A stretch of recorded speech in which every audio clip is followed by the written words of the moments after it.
하겠습니다. 우리 하나님 말씀 찾겠습니다. 마가복음 14장 신약성경 79페이지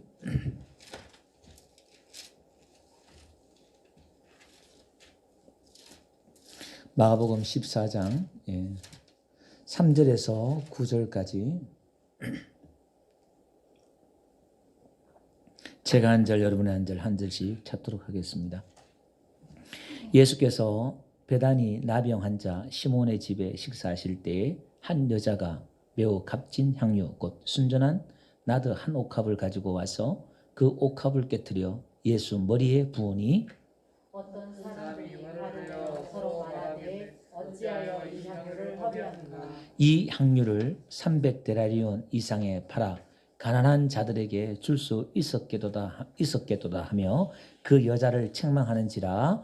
예수께서 이르시되 가만두라. 너희가 어찌하여 그를 괴롭게 하느냐. 그가 내게 좋은 일을 하였느니라. 가난한 자들은 항상 너희와 함께 있으니 아무 때라도 원하는 대로 도울 수 있거니와 나는 너희와 항상 함께 있지 아니하리라. 그는 힘을 다하여 내 몸에 향유를 부어 내 장례를 미리 준비하였느니라. 내가 진실로 너에게 이르노니 온 천하에 어디서든지 복음이 전파되는 곳에는 이 여자가 행한 일도 말하여 그를 기억하리라 하시니라. 아멘. 할렐루야. 실시간 지금 우리가 예배를 드리고 있습니다만은 이 예배가 끝나면 제가 녹화는 이렇게 설교만 편집해서 여러분들이 다시 이렇게 볼 수 있도록 그렇게 하겠습니다. 지금 여러 가지 사정으로 또 이렇게 접속이 안 되거나 또 못하신 분들이나 또 나중에 다시 보실 분들은 이렇게 설교만 듣도록 그렇게 되어 있습니다. 참고해 주시면 감사하겠고요. 아마 한두 시간 지나면 다시 이렇게 재방송으로 올릴 것 같습니다. 여러 가지 지금 몇 번의 또 영상 예배 저희들이 처음 드리다 보니까 시행착오가 좀 많이 있는 것 같아요. 그리고 또 편집도 제가 몇 번 이렇게 실수다 보니까 지난주에 설교한 것도 다시 또 이렇게 올리다 보니까 이렇게 한 3번에 걸쳐서 다시 편집해서 이렇게 올렸는데 마지막 것으로 다시 이렇게 올렸습니다. 그러니까 접속한 사람이나 숫자가 또 많이 또 적은 것을 또 보게 되는데요. 자, 오늘 말씀은요, 우리 고난 주간에서 오늘 한번 말씀들을 이렇게 고난의 주간에 맞춰서 말씀을 한번 생각해 보려고 하는데, 제가 제목을 헌신보다 더 어려운 것, 이렇게 제목을 정해봤어요. 사실 헌신도 너무 힘들잖아요. 어려운 건데. 근데 그거보다 더 어려운 것이 있다. 그 말이겠죠. 자, 오늘 본문에 들어가서 오늘 본문 말씀들을 한번 보면요. 예수님이 이제 금요일 날 잡히시잖아요. 그 잡히시기 전날, 목요일 날 하루 전날 있었던 사건들입니다. 근데 오늘 그 앞에 1절, 2절에 보면은 사람들이 이제 예수를 잡아 죽일 방도를 구해요. 그런데 이제 6월절, 이 명절에는 하지 말자. 왜냐하면은 사람들이 수백만 명 예루살렘에 오는데 거기서 이 예수를 잡았다가는 이 예수 평판이 좋잖아요. 지금 3년 반 동안 사람들이 예수를 많이 따르고 또 며칠 전에 예루살렘에 입성할 때에 호산나 호산나 종려나무 가지를 흔들고 예수를 환영했잖아요. 수많은 사람들이. 그래서 우리가 이 고난주간을 종려주일이다 이렇게 말을 해요. 종려나무 가지를 흔들어서 예수를 환영했다 그래서. 그러니까 예수를 죽이려 했던 사람들이 그 무리들이 있으니까 야, 이 명절 좀 피하자. 사실 그렇게 얘기를 했어요. 그리고 중간에 오늘 이 마리아가 옥합을 깨뜨리는, 오늘 본문에는 마리아는 이름이 안 나옵니다만은 한 여인이 옥합을 깨뜨려서 향유를 부는 사건들이 나오고, 그 다음에 마지막 6월절 많던 사건들이 2가지가 벌어져요. 그리고 이제 마지막에 예수님이 잡히는 그런 이야기거든요. 그러니까 무슨 얘기냐면은 오늘 이 기도하는 이야기죠. 마지막에는. 근데 오늘 이 중간에 지금 그 6월절 만찬과 마리아 옥합의 이 2 사건이 왜 이렇게 중요해서 마지막 그 십자가 잡힌 전날 이 사건을 여기에 기록하고 지금 마리아가 옥합을 깼다는 이 사건을 가지고 예수님께서는 복음이 전파되는 곳에 이 여인이 행한 일도 전파되어야 하리라 이렇게 말을 하고 있단 말이에요. 그러면 예수님께서는 이 마리아의 옥합을 깼다는 이 사건이 복음과 동등되게 중요하다. 한마디로 그런 얘기죠. 근데 사실 복음이 전파되는 곳에 이 마리아의 행한 일이 전파되지 않는 거죠. 이 이야기를 안 해요. 그렇게 많이. 근데 사실 이게 무슨 얘기냐면은 마리아의 옥합 깨트린 이 사건이 복음과 똑같은 거야.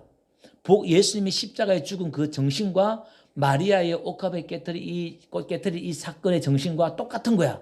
한마디로 이런 이야기죠. 그 어떤 껍데기 그 자체보다 그 본질, 그 의미가 같은 거야. 이렇게 우리가 봐야 되겠죠. 그게 이제 좀 성경적이고 합당한 얘기 아닌가 생각들을 이렇게 해봅니다. 예수님께서 십자가에 고난 받으셨잖아요. 이 고난이란 것은 우리에게 뭘 의미하냐면은 상실을 의미해요. 뭔가 잃어버린다 그 말이에요. 어떤 사람이 교통사고를 당해서 팔 한쪽을 잃어버렸어요. 너무나 이 사람이 충격을 먹고 한 청년이 힘들어서 마음이 힘들어서 우울증도 오고 막 이래서 내가 죽어야 되겠다 하고 이제 자살을 해야 되겠다 하고 언덕에 올라갔어요.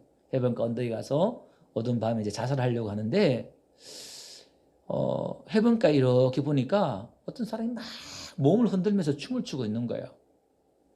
근데 이제 이 청년이 갑자기 이제 궁금증이 막 드는 거예요. 어두운 해변가에 막 뭐가 저렇게 좋아서 춤을 추고 저렇게 있을까? 갑자기 그 궁금증이 들어가서 이분이 내려가서 해변가를 가봤어요. 예. 보니까 이 사람이 지금 두 팔이 없는데 온몸으로 지금 춤을 추고 있는 거예요. 그래서 갑자기 이제 이 청년이 궁금해서 아니 뭐가 그렇게 춤을 추냐고 이렇게 물으니까 이 사람이 이제 춤을 추다가 말고 인상을 쓰면서 이 자식아 똥구멍이 가르는데 네가 두 팔이 없어 봐라고 그러는 거예요. 얼마나 짜증이 나는지 이게 막 그 이 청년의 충격을 받은 거예요. 그러니까 한마디로 뭐냐면 너는 한 팔에도 있지 않느냐 그 말이에요. 이 청년이 자기는 한 팔 잃어서 자살을 하려고 했지만은 그 사람은 두 팔이 없으니까 똥구멍이 가려운데 건질 수가 없잖아요. 이렇게. 여러분 고난은 상실이라고 그랬잖아요. 이렇게 아프면 그죠? 여러분 우리가 인생에 마지막 등불이라고 할 수 있는 촛불이 하나 남았는데 그거마저 꺼져버렸어요. 마지막 내 희망마저 꺼져버렸어요.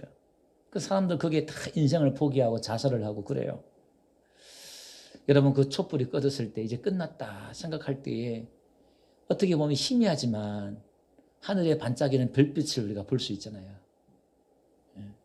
여러분 겨울이란 이 고난이 우리에게 찾아오면은 모든 잎을 떨어뜨리고 또 열매를 맺을 수 없잖아요. 그죠? 근데 그 겨울의 고난이 라는 그런 게 지나면 봄이란 것이 또 우리에게 찾아오는 것입니다. 우리가 자녀들을 시집 보내고 장가 보낼 때에 참 많이 아쉬워하고 막 그러잖아요. 그죠? 이제 떠나보내요. 딸을 떠나보내고 아들을 떠나보내고 이렇게 보낼 때에 이제 부모들은 이제 우선순위에서 밀려나요.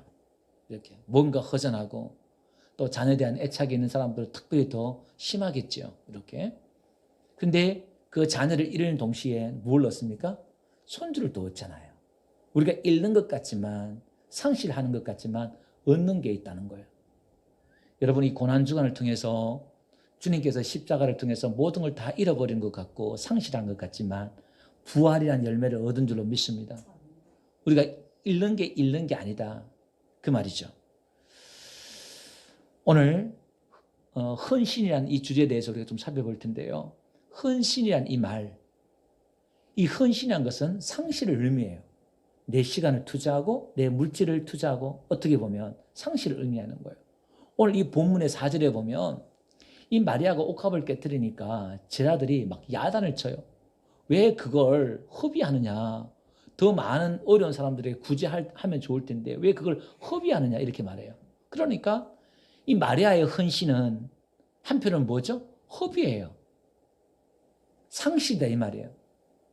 그러면 헌신과 허비의 차이는 뭘까요? 여러분 좀 성경적으로 우리가 말을 신앙적으로 얘기한다 그러면 헌신은 내가 그것을 섬기고 헌신함을 통해서 예수 그리스도의 십자가의 정신이 드러나는 것이고 예수가 드러나는 것이고 십자가가 드러나는 것인 줄 믿습니다. 그 허비라는 것은 뭐냐면은 내가 헌금을 드리고 봉사를 하고 충성을 하는데 누가 드러나느냐? 내가 드러나는 거예요. 우리 식으로 생각하면 내가 드러나는 거예요. 이게 쉽게 말하면 종교적인 만족이죠. 우리가 신앙생활 하면서 찬양을 하든 예배를 하든 헌금을 하든 간에 주를 위해서 헌신한다고 하지만은 사실은 내 만족일 때가 참 많이 있어요. 예, 왜냐하면 나한테 즐거움과 만족이 주어진 거죠. 그게 종교적인 행위에서 오는 만족이죠. 근데 그게 없으면 짜증내고 힘들어하고 원망하는 것들을 보게 돼요. 나중에는 헌신도 다 포기해버리고 다 갈아엎어버린 것을 보게 됩니다.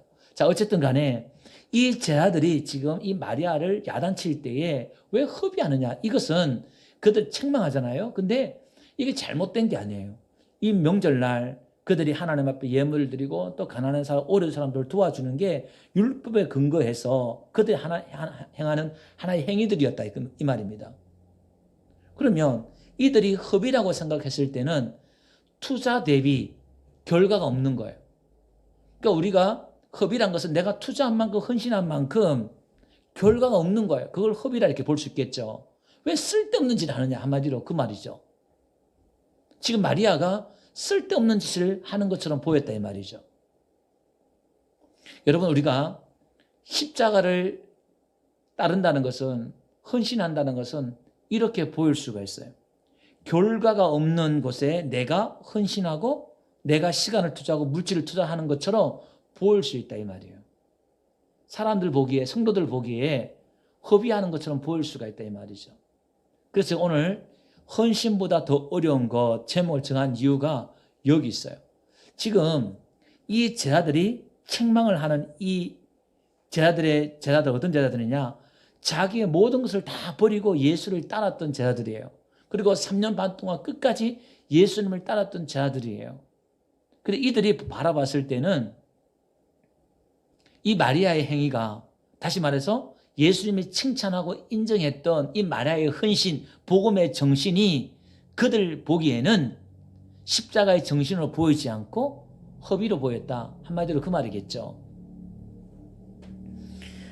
자, 그래서 오늘 저와 여러분들이요, 교회 안에서 헌신한다는 게 이게 얼마나 어려운지, 또 나아가서 헌신하는 것도 어려운데 헌신보다 더 어려운 게 있어요. 그게 뭐냐면은 내가 헌신을 하고 이 마리아가 옥합을 깨뜨렸다는 것은 사실 노동자가 한 푼도 쓰지 않고 1년 동안 모아야 될 그런 금액이라고 얘기했어요. 예. 지난번 옛날에 제가 서울 말씀드리면서 그러면 어마어마한 돈이죠. 뭐 1억 가까이 또 몇천에서 1억 가까이 되겠죠. 이렇게 그 금액을 지금 그냥 허비했다 이 말이에요. 그걸 가난한 사람들에게 나눠주고 구제하면 얼마나 많은 사람들에게 도움이 됐겠어요. 그런데 이 헌신도 어려운데 헌신보다 더 어려운 게 있어요. 그게 뭐냐면은 내가 그렇게 헌금을 하고 그렇게 헌신을 하고 충성을 하고 난 뒤에 결과를 바라지 않는 거예요. 대가를 바라지 않는 거예요. 이 마리아가 옥합을 깨뜨리고 나서 뭘 바랬겠어요? 예수님의 그 사랑을 받은 이 마리아가 정말 그 사랑과 그 은혜에 감격해서 그 속에서 우러나오는 그 사랑과 은혜에 감격해서 옥합을 깨뜨렸단 말이에요. 그랬던 마리아가 그 마음속에 예수님, 내가 옥합을 깨뜨렸으니까 30배, 60배, 100배의 축복을 주세요. 이런 마음들이 있었겠네 이 말이에요. 100% 지금 이 본문에서는 마리아의 마음속에는 그 다음의 결과는 아무것도 없다는 거예요. 바라는 게 없다는 거예요. 그래서 여러분 헌신보다 더 어려운 것이 결론적으로 먼저 말씀을 드리면 내가 죽도록 충성하고 죽도록 하나님 앞에 헌신하고 드리고 나서 바라는 게 없다는 거예요. 어떤 결과를 기대하는 게 없다는 거예요. 이 땅에서. 이게 쉬운 얘기는 아니죠. 여러분 우리가 예수님이 십자가에 죽으실 때에 3일 만에 부활하잖아요. 예수님 그거 몰랐겠어요? 예수님 알았죠.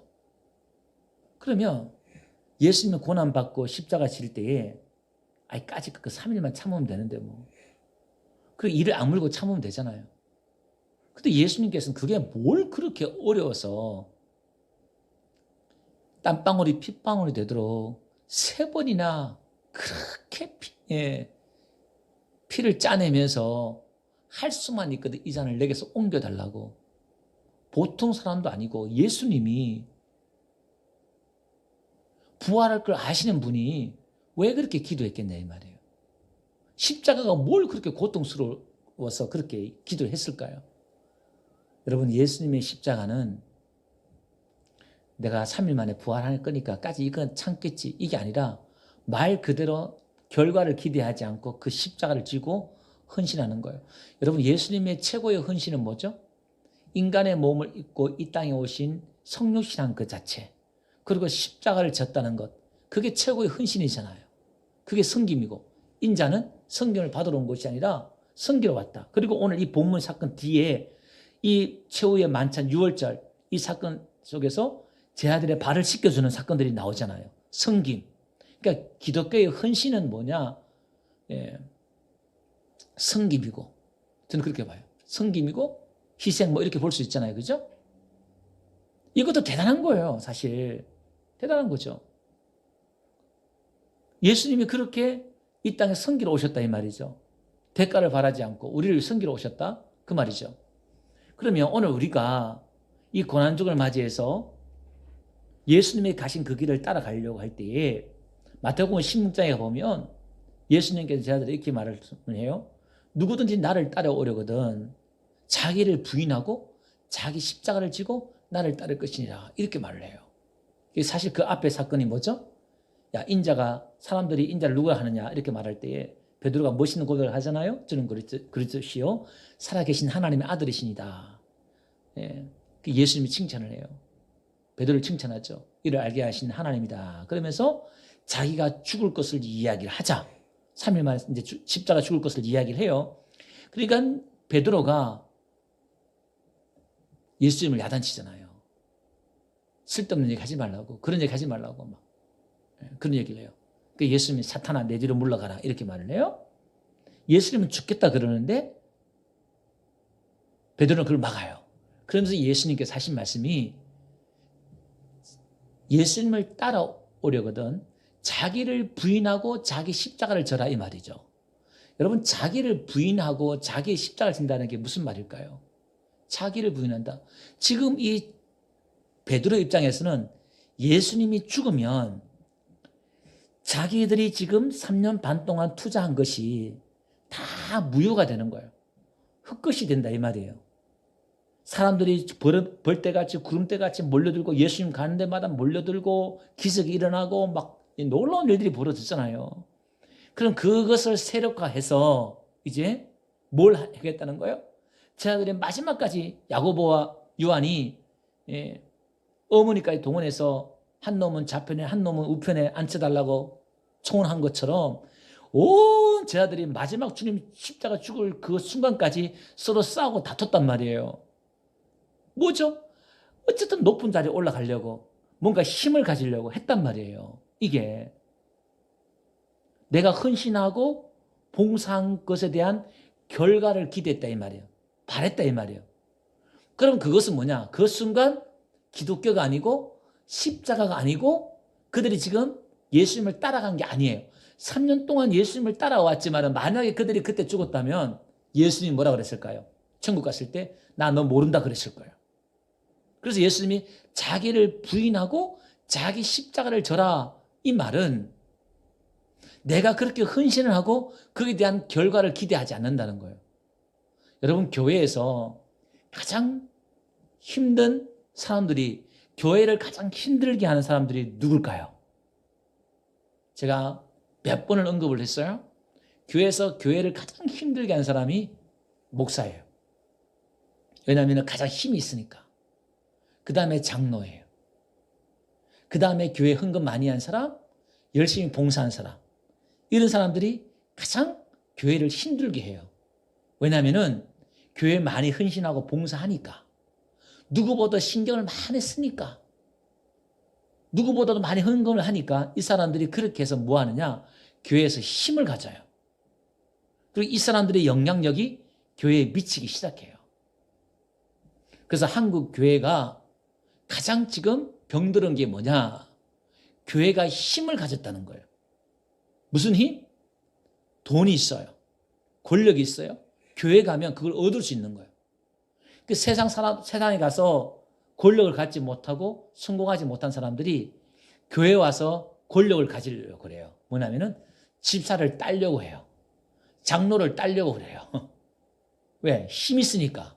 사회 나가면은 어느 큰 교회 집사야. 어느 큰 교회 장로야. 이게 하나의 권력이 되어버린단 말이에요.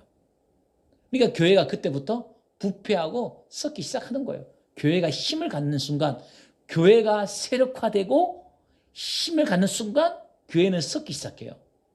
교회는 분명히 성장해야 되는데, 양적으로 질적으로 성장해야 되는데 그 양이 잘못된 쪽으로 성장해버리면 교회는 반드시 부패하게 되고 썩게 됐다 이 말이에요. 많은 사람들이 눈물로 기도하고 전도하고 헌신해서 사람들이 모이고 좋아요. 그것까지 문제가 안 돼요. 근데 사람들이 모이기 시작하면서 뭐가 돼요? 거기서부터 서로 간에 보이지 않는 암투가 벌려져요. 파워 게임이 힘 교류가 거기서 기간마다 사람마다 이제 힘 교류기가 이제 만들어지기 시작해요. 그래서 교회가 썩기 시작하는 거죠. 어느 목사님이, 유명한 목사님이죠. 이 목사님이 교회 개척을 했는데 3개월 만에 1000명이 모였어요. 3개월 만에 2001년도에 개척을 했는데 그 목사님이 가슴이 덜러덩 내려앉더래요. 3개월 됐는데 1000명이 왔는데 장로님이 35명. 내가 장로라고 말한 사람만. 그러니까 그 속에 초신자들이 왔겠어요? 전부 다 한가닥 하는 사람들이 이 목사님 명성을 듣고 이제 온 거예요. 그래서 목사님이 한 것이 뭐냐면은 2년 동안 낮 예배만 드렸어요. 다른 예배, 새벽 예배, 수요 예배 하나도 안 드리고 낮 예배만 드렸어요. 그리고 2년 동안 전부 다 성도로만 부르고 예배를 안 드렸어요. 왜냐하면은 교회가 그렇게 만들어지고 이렇게 모이다 보면은 조직화되고 하다 보면은 힘이 생기니까 성도들에게 힘을 빼기 위해서 낮 예배만 드린 거예요. 특이하죠. 이렇게. 그런 면은 대단한 것 같아요. 이렇게. 그래서 교회가 이제 사람들이 모이기 시작해요. 3,000명, 5,000명 막 모이기 시작하는데 6년째 됐는데 이 목사님이 어떤 일을 계기를 통해서 교회가 너무 자기 목사님의 힘으로만 교회가 되어가는 걸 느끼고 이제 자기가 안식년 가야 되겠다. 그러니까 이제 장로들하고 난리가 난 거예요. 목사님 지금 목사님 빠지면 우리 교회 문 닫아야 됩니다. 목사님 때문에 지금 이렇게 사람들 모이는데 안 됩니다. 막더래요. 그래서 목사님이 그래서 내가 안식년 1년 동안 가려고 합니다. 그렇게 말을 한 거예요. 그래서 이제 아니나 다를까 미국에 들어간 거예요. 첫 주 만에 1000명이 떨어졌어요. 1000명이. 그 가슴이 덜컹하더래요. 이러다가 진짜 교회 문 닫게 다 떨어지겠다. 그래서 이제 그렇지만 목사님이 또 전화를 해서 장로님 이제 난리가 나서 이제 전화 왔는가 봐요. 그러니까 내가 다 무너지면 그때 내가 들어가겠다. 목사 영향력 있는 교회면 그건 하나님의 교회가 아니다. 그렇게 했대요. 근데 이제 1년 지나서 이분이 왔는데 그 떨었던 1000명이 다시 회복이 되더래요. 인원은 똑같은데 교회 체질이 바뀐 거죠. 참 그런 면이 대단한 것 같아요. 그 교회가. 그래 어쨌든 간에 교회 안에 사람의 그 힘, 영향력을 빼는 거죠. 어떻게 보면 제가 또 우리 교회가 생각이 나요. 우리가 거의 예배 중심으로 우리가 사실 교회가 가잖아요. 다른 것 없이. 근데 그 목사님이 한 2년 이렇게 지나니까 권사님들하고 와가지고 제발 구역만 좀 만들어 달라고. 그렇게 부탁을 하더래요. 왜 그러냐니까 심심해 죽겠다고. 그러니까 목사님이 뭐냐면 이런 지하에 뭐냐면은 딱 바로 대답을 했대요. 반상에 가세요. 반상에 가서 반장하고 이렇게 통반장하고 하시라고. 일체 모임을 안 했대요. 이렇게. 이게 무슨 얘기냐면은 교회가 이렇게 모이면 거기서 뭐죠? 이제 직분이 생기고 어떤 그런 영향력이 생기잖아요. 세력화되고 힘이 생긴다 이 말이에요. 이게 참 그런 면이 대단한 것 같아요. 네? 여러분 교회가 중세교회도 그렇잖아요. 교회가 왕권보다 더 높았어요. 교회의 권력이. 교황이 이제 왕에게 이제 어떤 임명식도 하고 막 그렇게 수여식을 하고 막 그랬잖아요. 근데 교회가 가장 부패했어요. 우리 예루살렘 교회도요. 한번 보세요. 교회가 막 모여서 하루에 막 3,000명, 5,000명 왔으니까 몇십만 명이 막 교회가 막 힘이 생기는 거예요. 지금 거기서 뭐가 생기느냐? 교회가 부패하게 생기는 거죠. 힘과 권력이 만들어지니까 거기서. 그래서 하나님은 어떻게 했어요? 다 흩어져 버렸어요. 교회를. 권력과 힘을 다 빼버린 거예요. 힘 빼기. 인간의 힘을 빼는 거죠. 그래서 지금 우리 코로나 때문에 지난주 뉴스 보니까 지금 이 사람들이 하는 일들을 로봇으로 대신하더라고요. 로봇가 이제 소독도 하고 환자들도 감염자들 환자들 이렇게 옮기고 그래서 하면서 멘트를 이렇게 하더라고요. 이런 일들 통해서 4차 산업혁명이 더 이제 앞당겨질 것 같다고 이렇게 이야기하는데 세상에도 이런 변화가 이런 어려움들 통해서 변화가 오잖아요. 그죠? 우리가 IMF를 통해서도 우리 한국에 긍정적인 변화가 많이 이렇게 왔어요. 은행이나 또 여러 가지 또 많은 어떤 그런 변화들이 한국에 왔어요.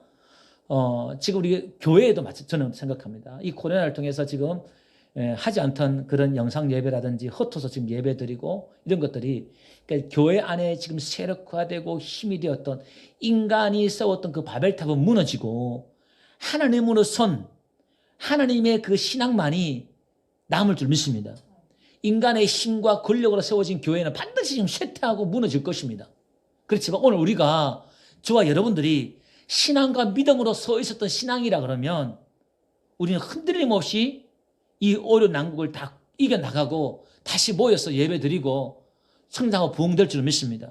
여러분 개인적으로도 하나님 앞에 헌신을 했지만 오늘도 헌신보다 더 어려운 여러분 내가 헌신하고 결과를 바라는 그런 신앙이었다면 뭔가 여러분들 속에 낙심과 실망과 좌절이 찾아올 것이고 참 복음, 참 신앙으로 간 그런 신앙생활을 했다 그러면 오히려 이러한 때에도 지난주 제가 본질에 대해서 말씀을 드렸습니다만은 우리의 신앙 흔들림 없이 우리가 믿음 위에 설 줄로 믿습니다. 오늘 저와 여러분들이 여러분 힘든 것이 참 충성하고요 겸손하는 것이 힘들어요. 내가 쭉 또 충성하는 뒤에 겸손하고 힘든 거 너무너무 힘들어요. 저희 교회도 와가지고 참 힘든 것들 중에 하나가 우리 원로 목사님, 원로 사원들 이렇게 계셨습니다만은 그런 성결한 가운데에 어떤 우리는 계약 가운데 이렇게 왔어요. 7년 동안 이렇게 성결한 가운데 참 우리 선임자들이 참 피땀 흘리면서 교회를 세우고 헌신을 했어요. 영양실조 걸리면서 못 먹어가면서 정말 이 교회를 일구면서 헌신을 열심히 이렇게 해왔습니다. 또 그 공로와 은혜는 참 놀랍죠. 제가 와서 섬긴다고 섬겼는데 그 기간과도 좀 더 늘려서 제가 5월 말에 왔는데 그 계약 기간 우리가 7년 동안 어떤 일정한 우리가 8년 동안 금액을 줄이고 또 우리가 교회의 어떤 일부 땅들을 우리가 교회에 있었습니다만 또 우리가 드리고 또 그런 계약들을 이렇게 했습니다만은 제가 또 연말까지 드리자 또 이렇게 하고 없던 것도 제가 만들어서 품위 유지를 해서 또 이렇게 나름대로 드리고 이렇게 했습니다만은 제가 인격이 부족하고 또 여러모로 부족하다 보니까 섬긴다고 섬겼지만 또 많은 분을 부족을 한 부분들이 있었겠죠. 근데 참 그런 면에서 힘들었던 게 뭐냐면은 우리 교회뿐만 아니라 지금 한국 교회가 앓고 있는 지금 현상이에요. 왜냐하면 우리 선배들이 다 그랬잖아요.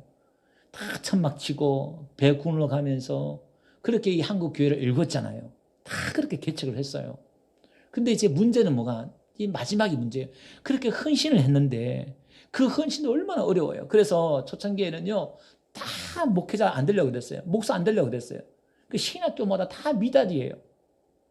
어려운 교회 장로님도 안 되려고 그러고 막 그랬단 말이에요. 근데 지금은요 신학교 가려면 경쟁률이 얼마나 높은지 몰라요. 재수해야 되고. 왜 그럴까요?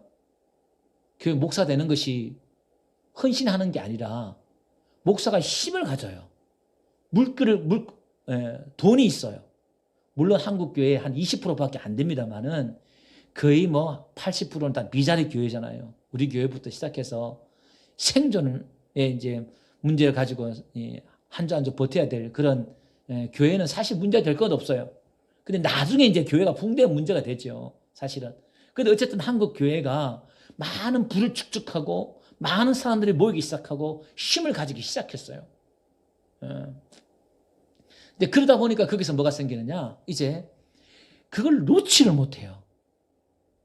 마지막에 잘 죽어야 되는데 잘 물러나야 되는데 그게 너무 아까워가지고 뭐 하느냐? 자기 자식에게 물려줘요. 실습을 하게 되고 어쨌든 그 헌신의 마지막의 모습들이요. 얼마나 보기 안 좋은지 몰라요. 그게 뉴스거리가 되고 막 그렇다 이 말이에요. 여러분 초대의 교회 보면 사도들이나 하나님 앞에 헌신했던 사람들 보면 그들의 말로를 보면 어떻게 죽었는지 나오지 않아요. 이름도 없이 그냥 무명의 사람으로 다 죽어나갔어요. 왜냐하면 그들의 헌신을 하나님께서 그 받으시고 그 헌신보다 더 어려운 게 뭐냐면 그 헌신의 결과를 그들은 이 땅에서 누리지 않고 죽었다는 거예요. 그게 십자가를 지는 거예요. 그 십자가를 진단 말은 내가 헌신하고 내가 투자하고 내가 그 열매를 결과를 따먹지 않는다는 거예요. 좀 깊이 얘기하면 여러분 모세가요 민수에 가보면 죽도록 충성을 했잖아요. 아론과 형과 누나가 모세에 대해서 방귀를 들고 일어났을 때에 하나님이 직접 말씀하셨어요. 야, 내가 선지자들에게는 꿈으로나 환상으로나 말했지만은 모세는 다르다. 이렇게 말하면서 민수기 12장 7절 이렇게 말해요. 내 종 모세와는 그렇지 아니하니 그는 내 온 집에 충성함이라. 나는 선지자와 달라. 모세는 선지자와 다른 사람이야. 그는 내 집에 충성한 사람이야. 충성된 자단 말이에요. 헌신한 자다 이 말이에요. 이게 하나님이 그렇게 인정했다 이 말이에요. 그래서 어떻게 해요?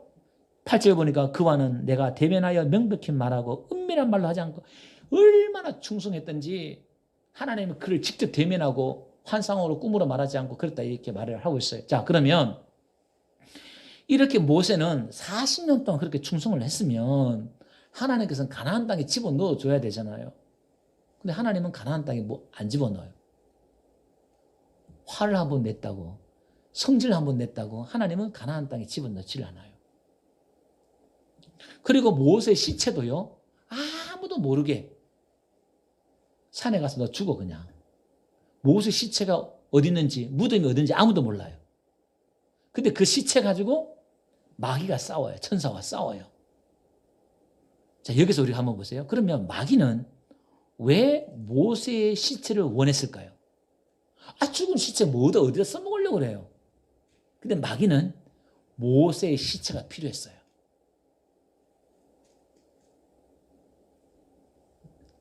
모세의 시체를 가져다 뭘 했을까요? 무덤을 만들어서 그걸 성지화해서, 그죠? 모세의 업적과 모세의 모든 영광을 어떻게 해요? 하나님께 돌리는 게 아니라 누구에게 돌리기를 원했을까요? 모세에게 돌리기를 원했어요. 사단의 전략, 여기서 뭐냐? 힘과 권력과 부를 우리에게 주려고 한다는 거예요. 잘 보세요. 마귀가 예수님을 시험할 때에 나에게 절하면 내가 이 세상 부귀영화 다 줄게. 구원자 다 줄게. 그죠? 야, 네가 뛰어내리면 천사가 너 붙잡아 줄 거야. 그러면 우리 생각에는 천사가 붙잡아 주면은 얼마나 좋아. 하나님의 아들됨을 증명하는 거잖아요. 그 오늘 이 마귀의 전략이 한국 교회가 다 속아버렸어요. 기적을 행하고 권력을 행하고 능력을 행하고 그런 목사님, 그런 교회가 어떻게 됐어요? 사람들이 볼 때같이 몰려들어요. 할렐루야죠. 나쁠 것 없죠. 이 헌신이. 그죠? 그 다음에 여러분들이 열심히 헌금해서 충성해서 하나님의 복을 받아서 부귀영화를 얻었어요. 나쁠 것 없죠. 괜찮아요. 거기까지. 근데 마귀의 전략은 거기서 끝나지 않아요. 90% 이상이 뭐죠? 아니 뭐 거의 다라 해도 상관없겠죠. 내가 기도하고 헌금하는 이유가 뭐죠? 결과잖아요. 결과. 복 받기 위해서, 얻기 위해서. 나는 또 그거 안 그래서 또 안 해. 이렇게 또 그럴 필요도 없고요. 근데 우리는 그렇게, 이게 참 쉽지 않는 문제예요. 이게 쉽지 않는 문제예요. 그러면 어떻게 하느냐? 나중에 전부 다 내 보따리 내놔라는 거예요. 내 보따리. 내가 이만큼 헌신했으니까, 내가 교회를 위해서 이만큼 헌신하고 투자했으니까 보따리 내놔라 이 말이에요.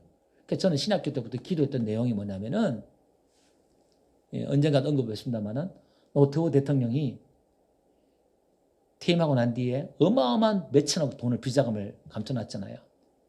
근데 아들이 그런 얘기를 해요. 아버지가 왜 그렇게 돈을 모았는지 모르겠다.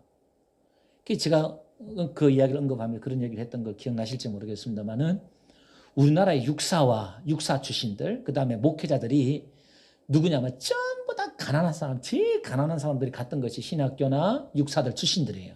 근데 이 사람들이 마지막에 다 뭘 얻느냐? 권력을 얻고 부를 얻어요. 근데 문제는 그걸 놓을 줄 몰라요. 너무 배고픈 시절에 배고픔을 가지고 있다 보니까 제가 서울대학 앞에 고시생들 제가 이렇게 청년들을 가르치면서 한 우리도 열 몇 명 고시 공부한 청년들이 있었어요.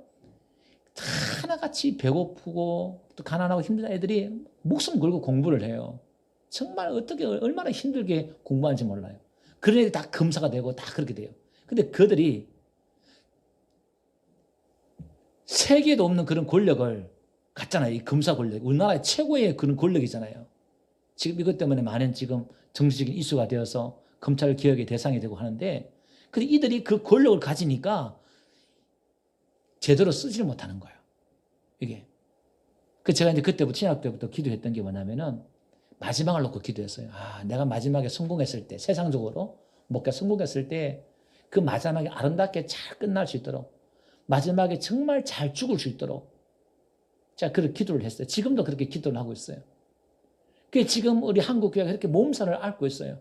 내가 이렇게 했으니까 어떻게 나를 이렇게 대접할 수 있어? 내가 한 게 얼만데. 이것 때문에 한국 교회를 아프게 하고 우리 교회를 아프게 하고 그렇게 해왔단 말이에요, 이게. 그래서 제가 지금 계속 몇 년간 우리 교회는 자기 의의를 부정하고 이 본질을 갖다 계속 이야기하니까 우리 성도들이 너무 힘들어해요. 고난을 이야기하고 이런 어떤 메시지를 계속 하다 보니까, 본질적인 문제를 얘기하다 보니까 좀 뭔가 재밌게 하고 또 힘을 뭐 좀 이렇게 하는, 좀 재밌게 해서 사람들 좀 모이고 또 희망을 이야기하고 막 좀 이렇게 격려하고 또 이렇게 해야 되는데, 물론 그게 들어가야 되겠죠. 제가 그렇게 설교하지 못하는 이유는 할 줄 몰라서 못하고요. 실력이 없어서 못하고요. 그 다음 또 하나는 이 본질을 이야기하다 보니까 성경을 이야기하고 십자가의 복음의 정신을, 이게 뭔지 이걸 더 깊이 제가 이야기하려고 하다 보니까 그런 이야기 잘 못하겠어요. 쉽게 말하면 그래서 오늘 한국교회는 뭐죠? 그래서 스타 교회와 스타 목사가 만들어지는 거예요. 이게 잘못된 기독교다 이 말이에요. 그래서 지금 스타 목사들한테 사람들이 막 몰려들어요. 스타에 있는 교회, 뭐 그런 이름 있는 교회만 사람들이 막 몰려들어요. 이게 지금 한국 교회가 병들었다는 거예요. 잘못됐다는 거예요. 그래서 참 요 근래에 보니까 우리 대형 교회에서 몇몇 교회에서 그렇게 사람들이 모였는데 이 교회를 쪼개버리더라고요. 흩어버리는 게. 제가 아는 교회만 한 3교회가 돼요. 그 몇천 명 모이는데 교회를 딱 흩어버려요. 제가 앞에 언급했던 그 교회도 4개로 흩어버리고 목사님 뒤로 물러나고, 또 분당의 어느 교회도 지금 성도를 흩어버리고, 또 인천의 어느 교회도 흩어버리고 이렇게 했어요. 그러니까 흩어지는 교회를 만들어버렸어요. 세력화되고 힘이 되는, 힘을 가지는 그런 교회가 아니라 흩어버리는 그런 교회를 또 만들더라고요. 참 저는 너무 감사하더라고요. 제대로 된 복음을 좀 아시는 분들이다, 제가 생각들을 이렇게 하게 되었습니다. 오늘 말씀들을 좀 정리를 해볼까 합니다. 오늘 저와 여러분들이요, 우리가 예수를 믿고 헌신하는 것, 참 어떻게 보면 우리 교회가 헌신을 더 강조해야 되고, 여러분 이 기독교 보면 헌신만큼 아름다운 게 어디 있어요, 그죠? 여러분들도 교회에 대해 헌신을 하고 또 우리가 복음을 위해 헌신을 해야 되는데, 생각해야 될 것이, 항상 염두에 둘 것이 뭐냐면은, 이 우리의 헌신은 어디서 나와야 되느냐? 내 안에서 나오는 하나님의 그 사랑, 은혜에서 헌신이 나와야 될 줄 믿습니다. 그래서 그 헌신이, 그 충성이 겉으로 보기는 몰라요. 이게 진짜인지 가짜인지 몰라요. 사람의 관계도 그렇고 교회의 관계도 그렇고 언제 드러나냐? 항상 마지막에요, 십자가를 딱 이렇게 더 밀면 그게 드러나요. 지금 베드로에게 나 죽어야 돼, 예수 이렇게 말하니까 다 없어지잖아요. 그러니까 본색이 드러나요. 본색이. 십자가에 딱 부딪힐 때 내 본색이, 내가 죽는 그 상황에 내 본색이 드러난단 말이에요. 여러분, 예수님이 십자가에 죽을 때 뭐라 그랬어요? 주여, 저들이 하는 일을 저들이 알지 못하나이다. 저들을 용서해달라고 그랬단 말이에요. 두고 보자, 내가 3일 만에 부활하니까 한번 보자, 이런 게 아니었단 말이에요. 예수님의 헌신, 섬김은 뭐였죠? 결국은 사랑이에요. 여러분, 모세가 이스라엘 백성들이 우상을 범했을 때에 모세가 기도한 내용이 나오죠. 거기 보면 출애굽기 32장이에요. 이렇게 기도해요. 우리 다 같이 한번 볼까요? 32장 32절 보니까 그러나 이제 그들의 죄를 사하시옵소서. 그렇지 아니하시오면 원하건대 주께서 기록하신 책에서 내 이름을 지워버려 주옵소서. 이렇게 나요. 자, 한번 보세요. 모세가 이스라엘 백성들의 그 폐역한 이스라엘 백성들 지금 3,000명이 지금 다 몰살당했어요. 지금 우상 섬겼던 사람들이. 거기는 형제와 가족과 친척들이 있었단 말이에요. 정말 지를 말 안 듣는 그 백성들이잖아요. 근데 그들을 살려달라고 차라리 나를 지옥 가더라도 저들을 살려달라 이렇게 말한단 말이에요. 이 기도는 모세의 진심이었단 말이에요. 여러분 우리가 하나님 믿는 이유가 예수님 믿는 이유가 뭐죠? 천국 가는 거잖아요. 내가 무슨 일이 있더라도 천국은 가야 돼. 여러분 천국 가야 되잖아요. 근데 지금 모세는 그걸 포기해요. 이게 뭐죠? 나 지옥 가도 좋다는 거예요. 이게 지금 진심이란 말이에요. 이 기도를 또 누가 하느냐? 로마서 안 가볼게요. 로마서 9장 3절 안 가볼게요. 바울이 이렇게 기도해요. 나의 형제 곧 고륙의 친척을 위하여 내 자신이 저주를 받아 그리스도에게서 끊어질지라도 원하는 바로다. 내 동족, 내 친척들이 예수 믿는다면 내가 예수님의 그 은혜에서 끊어져서 지옥 가도 좋다는 거예요. 그러면 모세나 바울이나 얼마나 대단한 인물입니까? 모세 5경을 기록하고 바울은 성경을 13권을 기록하고 이걸 뭐 어디다 비교할 만한 인물이 어디 있겠어요? 우리가 대단한 사람이죠. 근데 이들이 이렇게 충성했던 사람들이에요. 구약과 신약이 대표적으로. 근데 이들의 충성과 헌신은 어떤 거였어요? 결과 심지어 천국 우리가 예수 믿어서 마지막 얻고자 하는 그 천국마저도 이들은 포기했단 말이에요. 그러면서 이들을 구원해달라고 저들을 구원해달라고 사랑으로 갔단 말이에요. 복음은 우리의 헌신과 충성은 사랑과 헌신으로 가면 어떤 결과를 기대하지 않는다는 거예요. 요 복음의 복음이 우리 가정에 있잖아요. 우리가 자식을 위해서 헌신하고 투자할 때 내가 이 투자해서 이 자식을 통해서 뭔가 얻으려고 하면 그건 부모님의 참 사랑이 아니에요. 그게 성숙한 사랑이 아니죠. 성숙하지 못한 부모들도 참 많아요. 내가 너를 위해 뒷발에 한 게 얼만데 네가 나를 이렇게 할 수 있어 막 열받아가지고 혈압 올리고 그냥 이런 부모들 있잖아요. 성숙한 부모 사랑을 못한 분들 있죠. 그분도 상처가 있는 분들이죠. 어떻게 보면.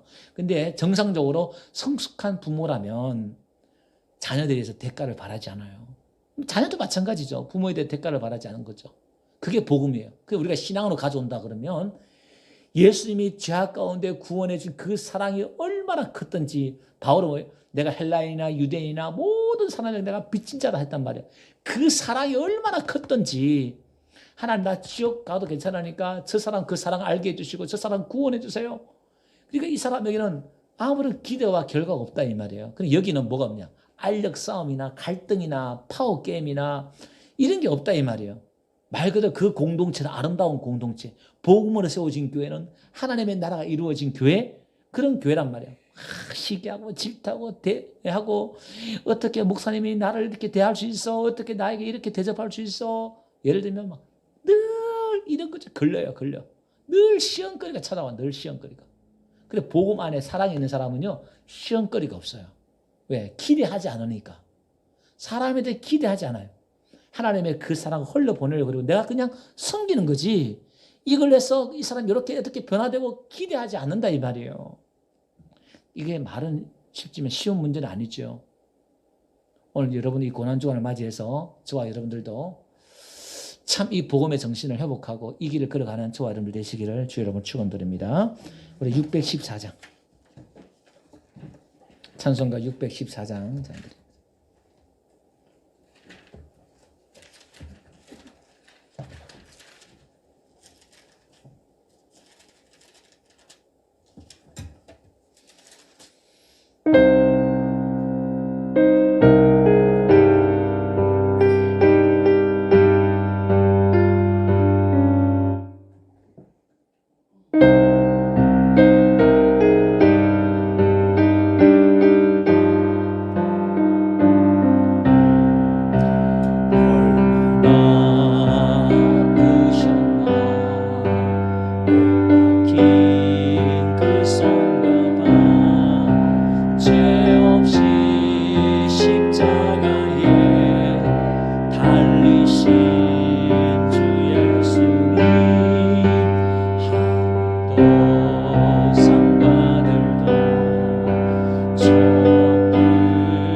놀라운 사랑 크시고 끝없도다. 오 주님 사랑이 구원의 강물 넘치네. 우리 축도 마치시고 연이어서 계속 개인 기도 좀 이렇게 하시면 되겠습니다. 기도합니다. 지금은 우리 주 예수 그리스도의 은혜와 하나님 아버지의 극진하신 사랑과 성령님의 위로가 내주 역사인도 보호하심이 오늘도 주 앞에 나와 머리 숙여 예배하며 또 각 처소에서 예배하는 시민들 머리 위에 또 이 나라의 민족과 몸된 교회와 또 코로나로 인하여 어려운 가운데 있는 모든 시민들 머리 위에 지금부터 영원토록 함께 있을지어다. 아멘.